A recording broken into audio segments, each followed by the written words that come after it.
Alors, à présent, voyons comment on va conjuguer au passé, mais cette fois-ci à la forme négative, pour être capable de dire ce que l'on n'a pas fait. Alors, on va prendre un exemple parmi ceux que nous avons déjà vus dans la vidéo précédente, sur le prétérit simple, donc à la forme affirmative, pour dire ce que l'on a fait.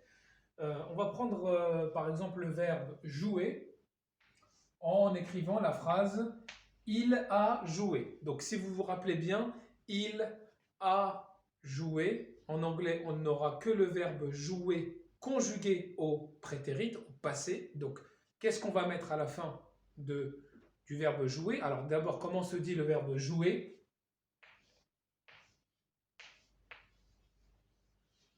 Play, d'accord?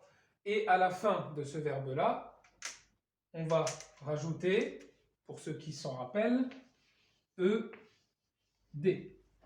Donc, he played, ça veut dire il a joué.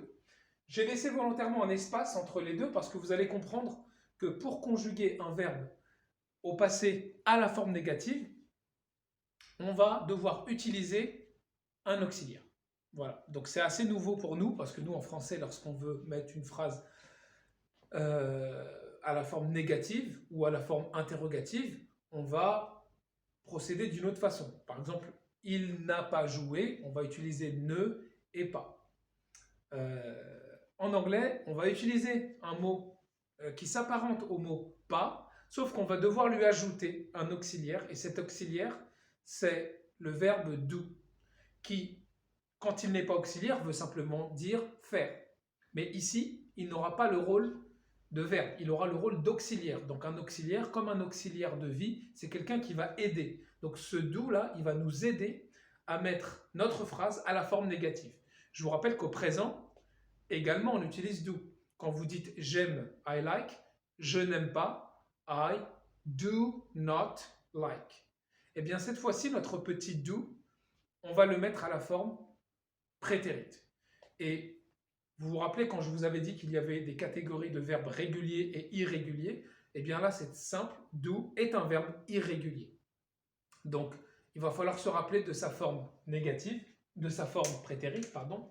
Donc, do au prétérit ne donnera pas do had, mais tout simplement did. Voilà. Donc, étant donné que ce verbe-là, do, à la forme négative, prétérit va donner did, on va se réutiliser ce petit did dans notre phrase. Alors, maintenant, voyons comment on va procéder. Pour mettre notre phrase à la forme négative, on va devoir utiliser ce did. Donc, on va garder notre il a joué, et là, pour dire il n'a pas joué, on dira simplement he did not, qui veut dire pas, play. Et on va devoir faire la chose suivante. Hop. Voilà, ce ED qui était à la fin du verbe ici, eh bien il s'est retrouvé ici. C'est comme si on avait pris ce ED qu'on l'avait mis là-dedans, dans le do, qui est devenu did parce qu'il est au prétérit. Donc, ça donnera he did not play. Et ici, le verbe, vous voyez, retrouve sa forme infinitive. Donc, plus besoin de rajouter ed à la forme négative. La valeur, la marque du passé est contenue dans l'auxiliaire do. Donc, ça donnera he did not play. Et comme vous le savez, en anglais, on procède souvent par contraction.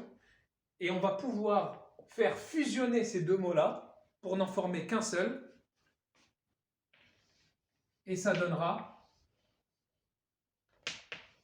didn't. Donc ce petit didn't, c'est exactement la même chose que did not. D'accord? Que vous utilisiez l'un ou l'autre, c'est la même chose. Celui-là est peut-être un petit peu plus à l'écrit, plus formel, lorsqu'on écrit une lettre à une personne, une lettre professionnelle, un mail professionnel, on va utiliser plutôt la forme did not, mais à l'oral, on utilise très souvent didn't. D'accord? Donc même à l'écrit, il peut se contracter.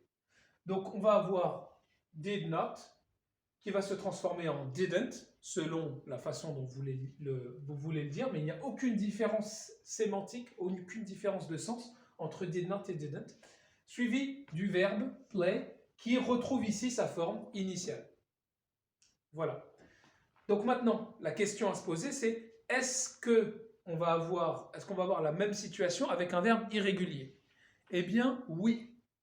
Pour un verbe irrégulier, prenons par exemple le verbe aller, qui se dira go, ça donnera he went, d'accord?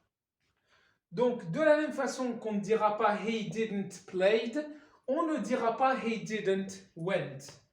On dira he didn't. Et quelle est la forme initiale de went à l'infinitif? Went était go. Et donc, on va retrouver notre go. Pourquoi? Parce qu'on a didn't. C'est lui qui va porter la marque du passé. Ce n'est plus le verbe, parce que notre phrase est à la forme négative. Donc, que faut-il retenir? En définitive, assez peu de choses. Si on résume, pour mettre une phrase à la forme négative en anglais, on met didn't entre le sujet et le verbe.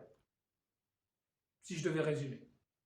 Mais il ne faut pas oublier que le verbe retrouve sa forme infinitive. Donc le ed qui était à la fin à la forme affirmative, dans he played, he went, he asked, he talked, etc.